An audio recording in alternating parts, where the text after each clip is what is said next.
There are moments on this journey where we literally feel nothing. Call it numbness, call it maybe even boredom, call it emptiness. It can leave you feeling like you're not doing enough for your loved one or even for yourself. So let's walk together and I'll share with you some ways to navigate this void of feelings and emotions on this journey.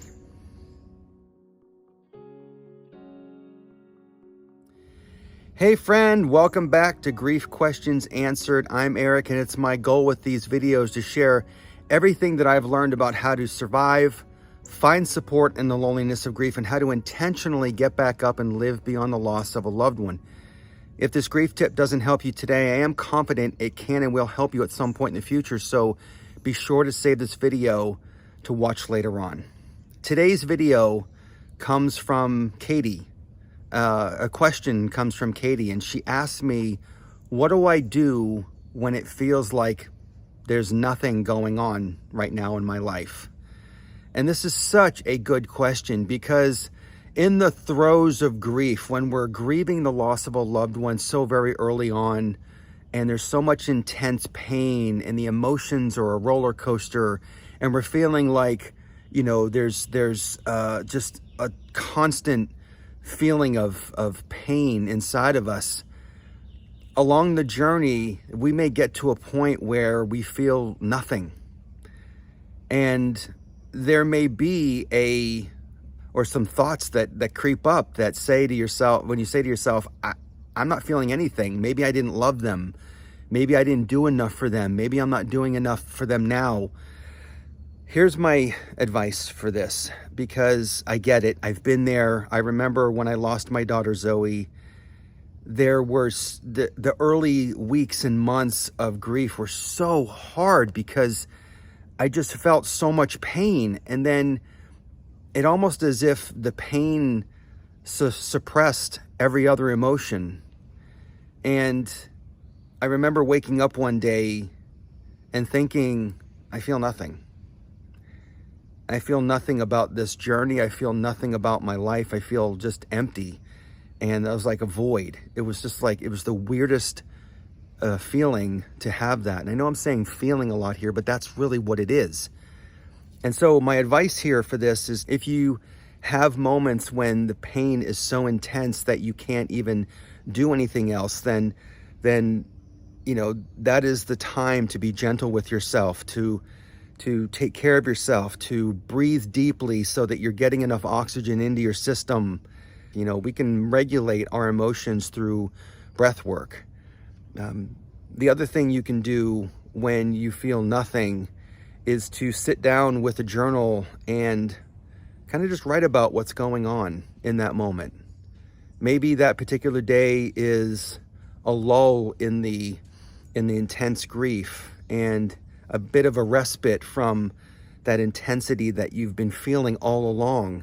It does not mean, and please know this, it does not mean that you have never loved or have lost the love of your loved one. It is your body, mind, and soul that are processing this grief.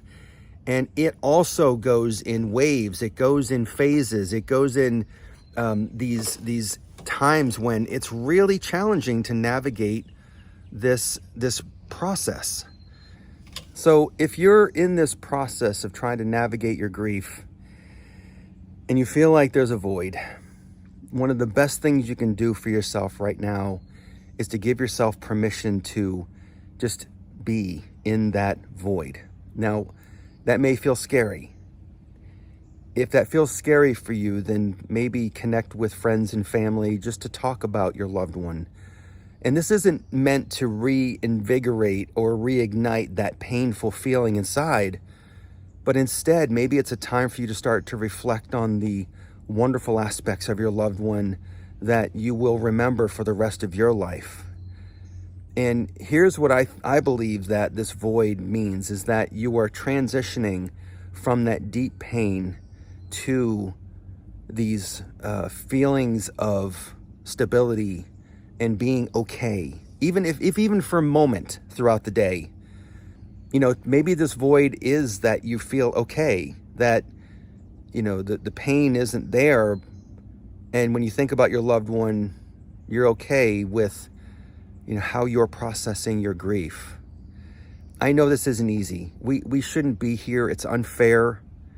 And I only wish that we could turn the clock back in order to kind of have our loved one here, because that's so much better, obviously, but we can't. And so we can't change what happened, but we can change what happens next.